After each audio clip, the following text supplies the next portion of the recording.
여러분, 두뇌 회전이 빠르다는 말의 의미를 알고 계신가요? 우리 주변을 보면 유독 두뇌 회전이 빠른 사람이 있습니다. 두뇌 회전이 빠르다는 것과 머리가 똑똑하다는 건 같은 말입니다. 반면 두뇌 회전이 빠르지 않은데도 공부를 잘하는 사람들이 있습니다. 공부는 노력과 관계된 영역이기 때문에 굳이 두뇌 회전이 빠르지 않더라도 잘할 수가 있더라고요. 저도 대표적으로 이런 유형인데요. 두뇌 회전이 빠르지는 않지만 노력으로 공부를 잘하게 된 케이스입니다. 안타깝게도 두뇌 회전이 빠르다는 것, 다시 말해 정보 처리 속도가 빠르다는 것 또는 머리가 똑똑하다는 것, 이건 노력으로 되는 영역은 아닙니다. 성인에 한해서 말이죠. 초등학생들은 머리가 똑똑해지는 게 실제로 가능합니다. 머리가 똑똑하다는 건 우리 뇌의 시냅스와 관련이 있습니다. 시냅스는 우리 뇌 속의 신경세포 간에 전기 신호를 주고받는 연결 지점을 말하거든요. 이게 유아기에 급격하게 팽창을 했다가 청소년기까지 가지치기가 진행됩니다. 이 가지치기가 뭐냐면 불필요한 시냅스는 제거되고 자주 사용되는 신경회로는 강화되는 걸 말하는데요. 이게 청소년기 전까지 급격하게 진행되고 고등학교에 들어서면서부터는 뇌의 변화가 거의 완만하게 이루어진다고 보시면 됩니다. 서론이 길었네요. 어찌됐든 초중등 시기야말로 아이가 소위 똑똑한 아이, 즉 두뇌 회전이 빠른 아이로 자랄 수 있는 사실상 마지막 시기라는 점이 포인트입니다. 오늘은 두뇌 회전이 빠른 초등학생으로 만드는 3가지 방법에 대해 여러분들과 이야기를 나눠보도록 하겠습니다. 정말 제일 중요한 건 독서거든요. 초등학생이라면 정말 독서보다 더 중요한 것은 없다고 할 수 있을 정도입니다. 독서는 문해력이 좋아지는 것 외에도 긴 문장을 흡수해서 그 정보를 처리하는 속도를 빨라지게 하는 훈련입니다. 근데 독서는 제가 여러 군데에서 너무 많이 말했기 때문에 여기서 더 말은 안 하겠습니다. 이거 외에 다른 3가지 방법을 말씀드릴게요. 첫 번째, 아이와 티키타카 해주는 부모님의 대화 습관입니다. 초등학생들은 궁금한 게 정말 많은 시기입니다. 그런데 아이들의 이런저런 질문을 칼같이 차단하는 학부모님들이 생각보다 많더라고요. 여기에는 2가지 유형이 있습니다. 첫 번째는 권위적인 부모님입니다. 예를 들면 자녀가 왜요? 그건 왜 그렇게 해야 해요? 이렇게 물어보지 말고 그냥 하라면 해 하는 식입니다. 제가 표현을 이렇게 세게 해서 그렇지 옛날 어르신 중에 이런 분들이 많이 계셨어요. 왜요? 하고 물어보면 왜요는 일본 노래가 왜요다. 이렇게 대답하고 그 뒤로 대화를 이어나가지 않은 분들 말이에요. 이런 대화법은 아이의 사고를 완전히 닫아버립니다. 2번째는 자녀를 귀찮아하는 부모님입니다. 아이들이 꼬치꼬치 물어보면 짜증내시는 부모님들이 많이들 계시더라고요. 이것과 정반대의 전형적인 사례가 요즘 가장 핫한 애기 유튜버 태아의 부모님입니다.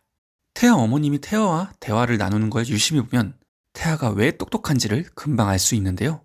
태아 어머님은 태아와 권위적인 위치에서가 아니라 수평적인 위치에서 마치 친구와 대화를 나누듯 대화를 나누더라고요.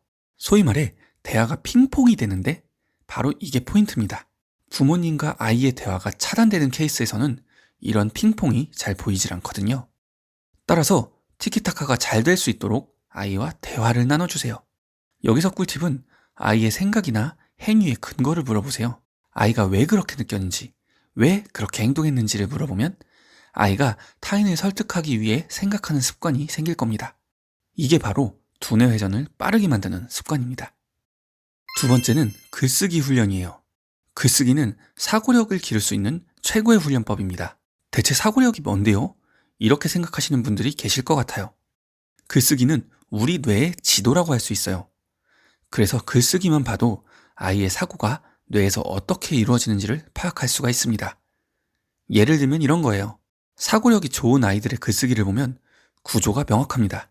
글쓰기 주제에 대해 어떤 소재로 써야 할지가 명확하게 보이고 그 소재에 대해 문단을 어떻게 구성할지, 그리고 그 문단 안에서 문장은 어떤 순서로 배치할지, 즉 문장 간 연결고리는 어떠한지가 명확하게 보입니다.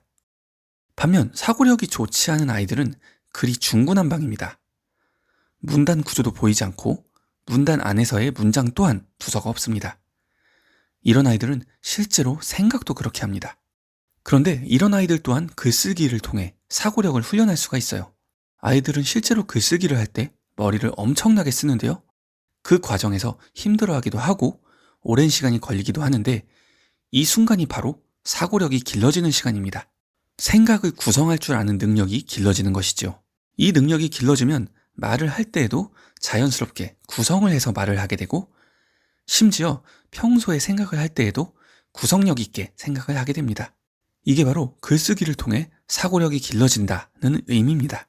제가 지금 초등학교 고학년 아이들을 대상으로 온라인 글쓰기 수업을 진행하고 있는 이유이기도 하죠. 혼자서 글쓰기를 훈련하는 방법 중에 아주 좋은 방법이 있는데요. 바로 일기입니다. 일기를 꾸준히만 써도 서서히 생각하는 능력이 길러집니다.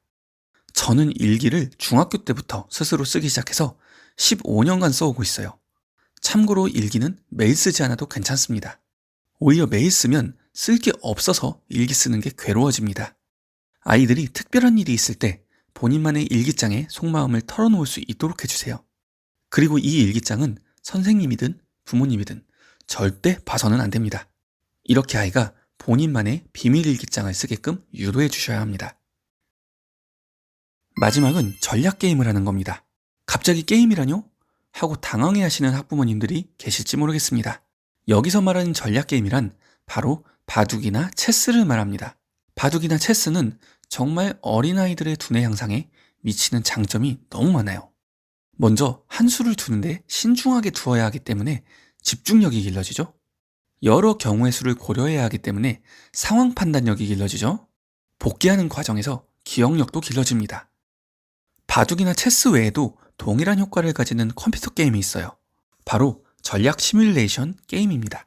예를 들어 스타크래프트나 리그 오브 레전드와 같은 게임은 마치 바둑이나 체스처럼 상황 판단력과 논리력을 기르기 아주 좋은 게임입니다.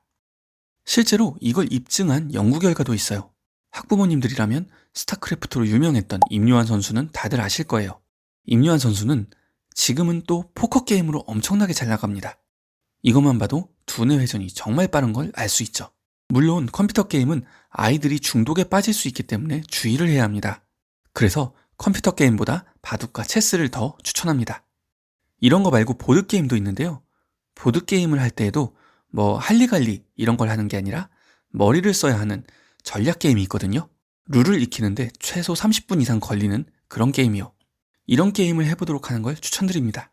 그럼 마찬가지로 바둑과 체스와 동일한 효과를 보실 수 있을 겁니다. 오늘 영상은 여기까지입니다. 오늘 말씀드린 내용과 관련해서 궁금한 건 언제든지 댓글로 남겨주세요. 그럼 다음에 또 좋은 컨텐츠로 찾아뵙겠습니다.